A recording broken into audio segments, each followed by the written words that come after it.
অসম তথা উত্তৰ পূৰ্বাঞ্চলৰ বনজ সম্পদক লৈ বিশ্বত প্ৰতিষ্ঠা এজন অসমীয়াৰ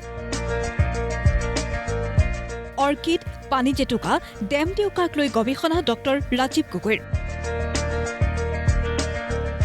বিশ্বৰ চতুৰ্থগৰাকী উদ্ভিদ বিজ্ঞানীৰ স্বীকৃতি অসম সন্তানলৈ botanical survey of India Sikkim Himalayan regional চেণ্টাৰত কৰ্মৰত এজন অসমীয়া বিজ্ঞানী ডক্টৰ ৰাজীৱ গগৈ অসম তথা উত্তৰ পূৰ্বাঞ্চলত পোৱা বিভিন্ন প্ৰজাতিৰ অৰ্কিড পানী জেতুকা ডেম দেউকা বা কাণফুলি নামৰ বনজ সম্পদক লৈ ৰাজীৱ গগৈৰ নেতৃত্বত অব্যাহত আছে নিৰন্তৰ গৱেষণা উল্লেখযোগ্য যে অসম আৰু সমগ্ৰ উত্তৰ পূব মেগা বায়'ডাইভাৰ্চিটিৰ হটস্পট আৰু ইয়াত পোৱা সকলো প্ৰজাতিৰ বনজ সম্পদৰ সুৰক্ষা আৰু সংৰক্ষণৰ হকে কাম কৰি যাবলৈ যুৱ প্ৰজন্মৰ প্ৰতি আহ্বান ডক্টৰ ৰাজীৱ গগৈৰ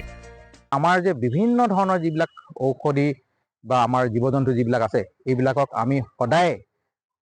সংৰক্ষণ কৰি এইবিলাকৰ অনিষ্ট নকৰি আমি এনেধৰণে ৰাখিব লাগিব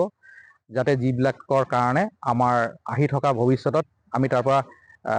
লাভো ল'ব পাৰোঁ আৰু আমাৰ পৰিৱেশটো ভাল কৰি আমাৰ থকাৰ ঠাই পৰিৱেশ এই সকলোবিলাক যাতে আমি সুন্দৰকৈ ৰাখিব পাৰোঁ পানী জেতুকাৰ আৱিষ্কাৰ আৰু গৱেষণাৰ ক্ষেত্ৰত দেখুওৱা পাৰদৰ্শিতাৰ বাবে ডক্টৰ ৰাজীৱ গগৈলৈ বিশ্বৰ চতুৰ্থগৰাকী আন্তঃৰাষ্ট্ৰীয় উদ্ভিদ বিজ্ঞানীৰ স্বীকৃতি ছুইজাৰলেণ্ডৰ এখন বিশেষ আলোচনীৰ ডক্টৰ ৰাজীৱ গগৈৰ মতে এতিয়া প্ৰকৃতিক সংৰক্ষণ আৰু সুৰক্ষিত কৰাৰ সময় আহি পৰিছে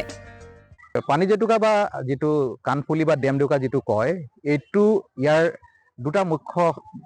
লাভালাভ আছে এটা হ'ল কি ইয়াৰ ফুলবিলাক খুব সুন্দৰ আৰু এই ফুলবিলাক সুন্দৰ হোৱাৰ কাৰণে যিবিলাক আমাৰ প্ৰাকৃতিকত নেচাৰেল যিবিলাক স্পিচিছ আছে এইবিলাকৰ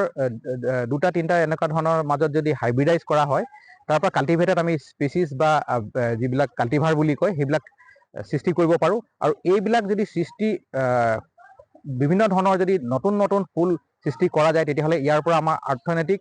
লাভালাভ হ'ব পাৰে আৰু এটা দ্বিতীয় কথা হ'ল কি এই যিবিলাক প্ৰজাতি এই প্ৰজাতিবিলাকে পৰিৱেশটো ভাল হৈ আছে নে নাই সেইটো এটা ইংগিত কৰে যিটোক মানে ইণ্ডিকেটৰ স্পিচিছ বুলি কয় যে আমি পৰিৱেশটো বেয়া কৰি থাকিলে এতিয়া যেনেকৈ পানী জেতুকাও নোহোৱা হৈছে তেনেকৈ অন্য প্ৰজাতিবিলাকো নোহোৱা হ'ব এটা সময়ত গৈ পেলাই মানুহ থাকিব পৰা পৰিৱেশো নোহোৱা হ'ব